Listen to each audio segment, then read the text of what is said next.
গুরুত্বপূর্ণ যে জিনিসটা, যে এই যে শত শত শিক্ষার্থী নিহত হলো, এর দায়িত্ব কাউকে না কাউকে নেওয়া লাগবে। এই দায়টা কাউকে না কাউকে নেওয়া লাগবে। দায় নিয়ে যদি এটার কারণ বিশ্বাসযোগ্যতাটা হলো এখানে গুরুত্বপূর্ণ।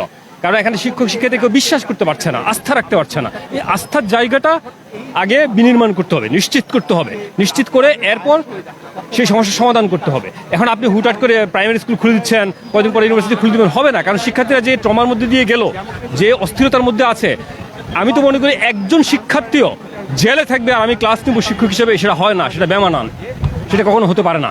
তো এখন আমি মনে করি যে যারা এই কাজটা করেছে, সে যেই করুক, দায়িত্বশীল যারা, তাদেরকে দায় নেওয়া লাগবে।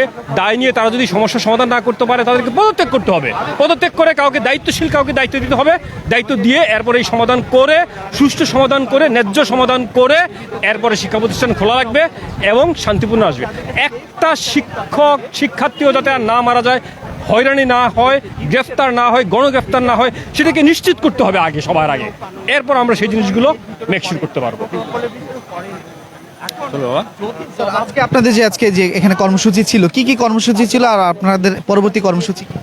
আমাদের বিভিন্ন ধরনের কর্মসূচি ছিল। মূল দাবি তো আমাদের একটাই, যে আমাদের শিক্ষার্থীদের যে উপরে যে নির্মম নিপীড়ন হয়েছে, আর শত শত শিক্ষার্থী হত্যা হয়েছে, হাজার হাজার শিক্ষার্থীকে গ্রেফতার করা হয়েছে, এই গ্রেফতারের বিরুদ্ধে আমরা প্রতিবাদ করছি। এবং আমরা বলছি যে এর জন্য জাস্টিস, উই ওয়ান্ট জাস্টিস, আমরা বিচার চাই। এখন এই বিচার চাইতে গেলে এখন আমরা কার কাছে বিচার চাইবো? তারা যদি ন্যায্য বিচার না করে, আর তাদের প্রতি কি আমাদের আস্থা আছে? সেই আস্থার জায়গায় কি তারা নির্মাণ করতে পেরেছেন? ডিবি অফিসে নিয়ে আমাদের শিক্ষার্থীদেরকে নিয়ে সেখানে স্টেটমেন্ট দিতে বাধ্য করা হয়েছে, এখনও তারা সেখানে আছে। আমরা শুনেছি তারা অনশনে আছেন। তো এখন এই অবস্থার মধ্যে দিয়ে কিভাবে সমস্যার সমাধান হবে? এই জিনিসগুলো আগে, পুরো জিনিসগুলো আগে শান্তিপূর্ণভাবে বন্ধ করতে হবে। গুলি চালানো বন্ধ করতে হবে, গণগ্রেফতার বন্ধ করতে হবে, শিক্ষার্থীদের উপর নির্যাতন বন্ধ করতে হবে। এরপর শত শত শিক্ষার্থী হত্যার বিচার করতে হবে, পুঙ্খানুপুঙ্খভাবে প্রতিটি শিক্ষার্থী হত্যার বিচার করা লাগবে। এই বিচার করার পর এরপর আসবে আলোচনার কথা, কি করা যায়। এখন এই আলোচনার নামে আপনি আলোচনা হবে, কোন বিষয়ে আলোচনা হবে? আপনাকে আলোচনা হতে পারে পিসফুলি, কিভাবে শান্তিপূর্ণভাবে আবার বিশ্ববিদ্যালয় খোলা যায়, শিক্ষা প্রতিষ্ঠান খোলা যায়, সেই বিষয় নিয়ে আমাদের কথা হতে পারে।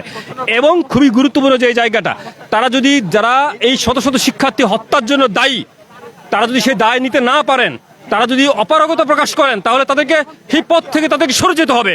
যারা দায়িত্ব নিতে পারবেন তাদের কাছে দায়িত্ব হস্তান্তর করতে হবে এবং সেই সমস্যার সমাধান করতে হবে। এই অবস্থা দিনের পর দিন চলতে পারে না।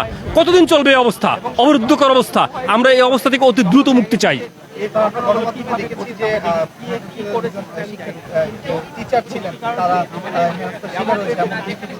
হ্যাঁ, আমরা অবশ্যই নিন্দা জানাচ্ছি। এটা কেবল ঢাকা বিশ্ববিদ্যালয়ের শিক্ষক না, সারা বাংলাদেশে বহু শিক্ষক নির্যাতিত হচ্ছে, নিপীড়িত হচ্ছে। আমরা সবার প্রতি আমরা নিন্দা জানাচ্ছি। এই ঘটনা যাতে আর ভবিষ্যতে না ঘটে আমরা আহ্বান জানাচ্ছি। পরবর্তী কার্যক্রম আমরা আজকের কার্যক্রম শেষ হলে আমরা আলোচনা করে ঠিক করবো সেটা।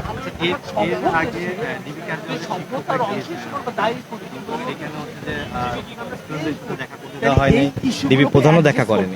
আসলে এই ব্যাপারটাকে কিভাবে দেখছেন, যে এর পরেও কি আসলে কি হইতে পারে? এটা তো আসলে খুব আমি বলি যে রাষ্ট্র কাঠামোর যে অধ্যত্ব, এক ধরনের অধ্যত্ব, সেই অধ্যত্বেরই প্রদর্শনী তারা করেছেন। এবং যে স্বৈর শাসকের মতো যে আচরণ, সেই স্বৈর শাসকের মতো আচরণই তারা করেছেন। আমার এর চেয়ে বাইরে আর কিছু বলার নেই। এটা একটা কার্টিসি ছিল। শিক্ষকরা গিয়েছেন, তাদের সাথে কথাও তো বলা যেতে পারে। শিক্ষকরা তো অস্ত্র নিয়ে যায়নি সেখানে, শিক্ষকরা তো সেখানে মারমুখী হয়ে যায়নি, শিক্ষকরা তো সেখানে মারতে যায়নি কাউকে। অ্যাটলিস্ট শিক্ষকদের সাথে কথা বলা দরকার ছিল। যদি সম্ভব হয় ওই শিক্ষার্থীরা, তাদের সাথে মিট করিয়ে দেওয়া দরকার ছিল। তারা শিক্ষার্থীরা যদি শিক্ষকদেরকে বলতেন যে না, তারা নিরাপদে আছে, নিশ্চিত আছে, তাহলে আমরা নিশ্চিত হতে পারতাম। এখন জিনিসটা কি দাঁড়ালো? এখন জিনিসটা দাঁড়ালো যে তাদেরকে জোর করে তাদের ইচ্ছার বিরুদ্ধে সেখানে আটক করা রাখা হয়েছে এবং তাদেরকে ইচ্ছার বিরুদ্ধে তাদেরকে দিয়ে বিবৃতি দেওয়া হয়েছে। এখন মেসেজ তো এটা, আমরা এই মেসেজ চাই না। এই মেসেজ বরং আরো ক্ষুব্ধ করেছে আমাদের এবং বাংলাদেশের প্রতিটি মানুষকে ক্ষুব্ধ করেছে।